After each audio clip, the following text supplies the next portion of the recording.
our campus, and particularly on such a gorgeous Saturday afternoon. It's wonderful to see so many interested and committed people here this afternoon.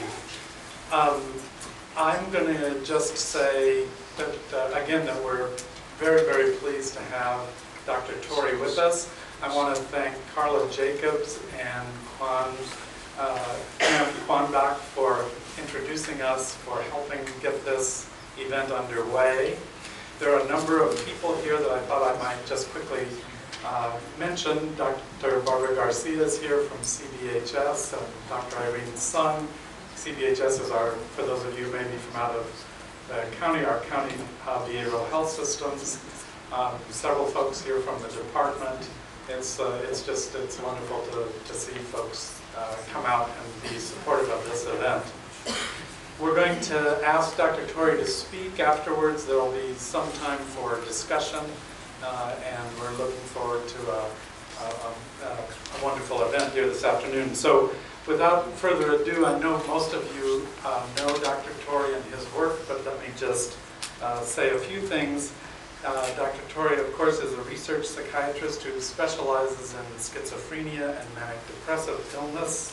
He's the director of the Treatment Advocacy Center and executive director of the Stanley Medical Research Institute.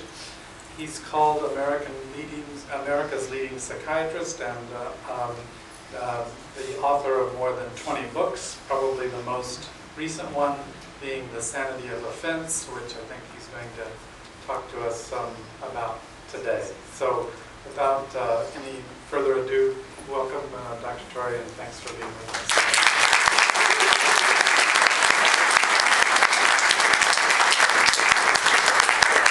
Thank you very much, Jim, for the kind introduction. Thank you all for coming out today when you all should be on the terrace of Sam's Cafe over in Tiburon on a nice day like this.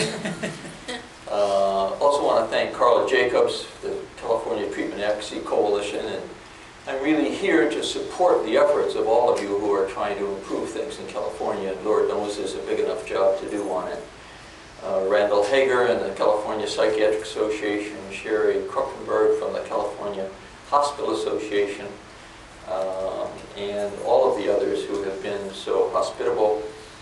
My colleague, Dr. Van Reenen, who hosted me last night, one of my, we don't call people old friends anymore. We call them friends of long duration. And Dr. Rick Patel for his kind hospitality today on it. And I want to thank personally everyone who is working with the California Treatment Advocacy to try and move things forward. I always enjoy coming back to San Francisco. I lived here from 63 to 64. My first address here was on Stanyan Street, just as the hate was starting to become the hate. And then I lived here from 67 to 70 in Palo Alto. And so I have followed things out here fairly carefully, very interested in what happens with things in California, because California tends to be a bellwether. Was a bellwether both for going up and is now certainly a bellwether for going down as well. At the same time, as I just want to mention up front, I'm going to be very critical of most of what's gone on in California over the last 30, 40 years on it. At the same time, I want to recognize I understand and am aware of many individuals and individual programs that are doing an excellent job and trying to do everything they can given the limitations of what you have within the system and lack of beds and minor details like that. Much of what I'm going to be talking about today is found in the Insanity Offense and also on the website of the Treatment Advocacy Center, of which Carla Jacobs is one of our board members, and we work very closely with her. Let me just clarify definitions. When I'm talking about seriously mentally ill, I'm really referring to people with schizophrenia, schizoaffective disorders, bipolar with psychotic features, which increasingly it's turning out bipolar with psychotic features probably is part of a continuum with schizophrenia. Bipolar without psychotic features may well be part of another affective spectrum on it. And major depression with psychosis. So basically we're talking about psychosis. Just want to be clear. California indeed has been a leader. Initially was a leader in the positive sense. 1957 was the second state to pass community mental health legislation, the Short Doyle Act. 1960s, it was among the first states that introduced chlorpromazine. 59 to 67, it was among the first states to start deinstitutionalization. And again, let me just say, this was not all Ronald Reagan's fault. It's very easy to put all of the problems of the seriously mentally ill and deinstitutionalization on Ronald Reagan's back. He played his share, mind you, but in fact, the first almost 20,000 people were deinstitutionalized under Pat Brown. So the disaster is really a politically an equal opportunity disaster. And although it's very convenient to say, well, this is all a Republican problem, it ain't all a Republican problem. It's a Democrat problem. That's even a Green problem. Well, maybe not the Greens. 1967, of course, California was at the forefront with the Letterman-Petraeus Short Act, pioneer legislation. 1970s, San Francisco was the first city completely covered by community mental health centers, and West Side at that time was considered to be a model center. So California is still a leader, as it has been. Now it's a leader on the race toward disaster, and it's got stiff competition. There's a lot of states that are really pushing it, but California certainly is one of the worst 10 states now in terms of facilities and treatment for the seriously mentally ill. One reason, of course, is you decided to close all of your psychiatric beds. And turns out that there are some people who need psychiatric beds, and that doesn't really work out very well. 1960, you had one psychiatric bed for every 400 population. 2010, at best, you've got one psychiatric bed for about every 10,000 population.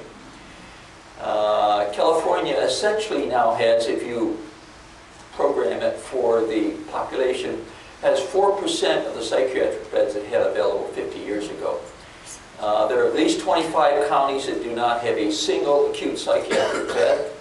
And not only are you cutting beds, but you've also now cut a lot of the outpatient services. Sacramento County recently closing off 4 of their nonprofit regional support teams and replacing them with 4 wellness centers, county-run.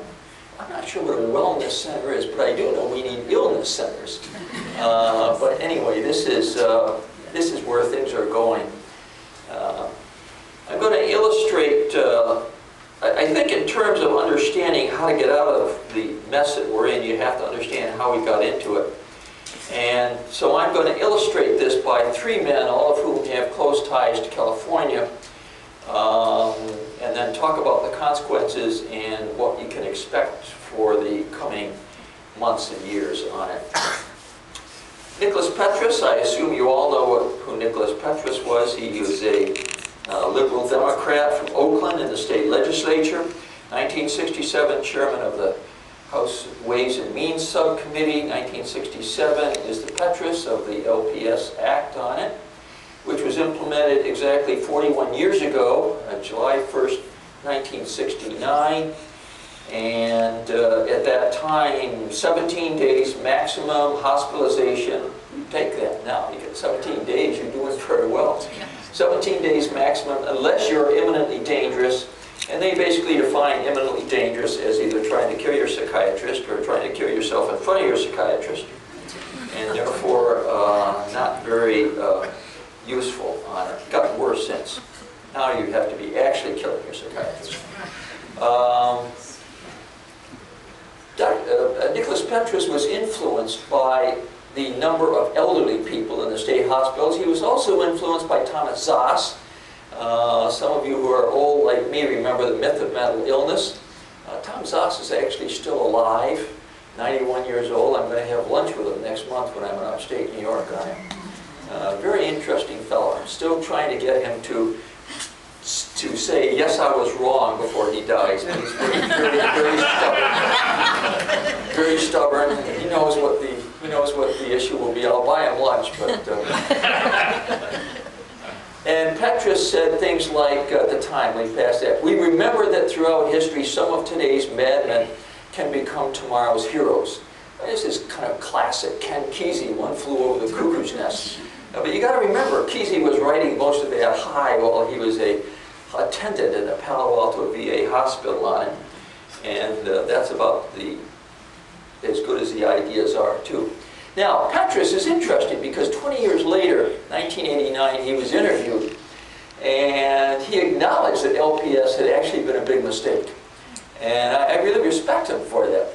When asked about follow-up of released patients, he said, "No, that never even got off the ground. And then it was difficult for those who tried because they had no handle on people. There was no way they could compel them to do anything. They couldn't threaten to run them in again because of the harsh definition that we adopted, and said that you don't incarcerate someone against his will unless he's a danger to himself or others, or he's so gravely disabled that he just can't take care of his normal functions." Well, that's very severe. Now, this is an honest man, and I give him credit for, before he died, was saying, you know, this really is looking like a disaster. Okay, second person I want to talk about in terms of where the disaster came from is Saul Feldman. Anyone know who Saul Feldman is? You know who Saul Feldman is, okay. Saul Feldman here today? Okay. Saul's not here. What's that? Saul's not here, you're okay. Okay. You know, I'd say exactly what I'm going to say anyway. Saul, PhD in psychology and public administration. 1970, when I joined NIMH, he was the Associate Director for Community Mental Health Services. This is when we were opening all of the community mental health centers, which of course was going to take care of all those people who were coming out of Napa and Agnews and all of these places, and everyone was going to live happily ever after. And Saul was responsible for that program at the time on it. And he represented at that time that the community mental health centers really had a dual and conflicting function. One is they were supposed to care for these people being deinstitutionalized. He said in 1971, a major impetus behind the Community Mental Health Centers program, of course, was the need to develop effective alternatives to extended hospitalization in a public mental hospital. However, he also recognized that the community mental health centers were being asked to do everything else as well. And so he said things like this: if feelings and emotions are so closely linked to living conditions, how then can mental health workers ignore substandard schools, poverty, overcrowding, and other environmental problems? And in his papers he said things like, community mental health centers ought to have primary responsibility for a child who is failing in school despite high IQ. Now, we know that there is no human being who can do all of these things, although the psychiatrists at that time thought they were going to. And we also know who went out over time. And Saul actually recognized that after he had moved out of his program. He recognized that. But when he was running the community mental health centers, even though he realized they were failing, like the other administrators in Washington at that time, he neither acknowledged it nor made any changes. And he acknowledged that 16% of the CMHC admissions had been in state mental hospitals. That actually decreased to about 10% on it. And in 1972, he was given a report documenting how some of the community mental health centers had used the federal funds to build a swimming pool and a tennis court and pay for the salaries of a pool lifeguard and a swimming instructor. You know, this didn't sound very promising. And Saul was given the report, as the other people in IMH were, and they did absolutely nothing. And I know this because it was my report.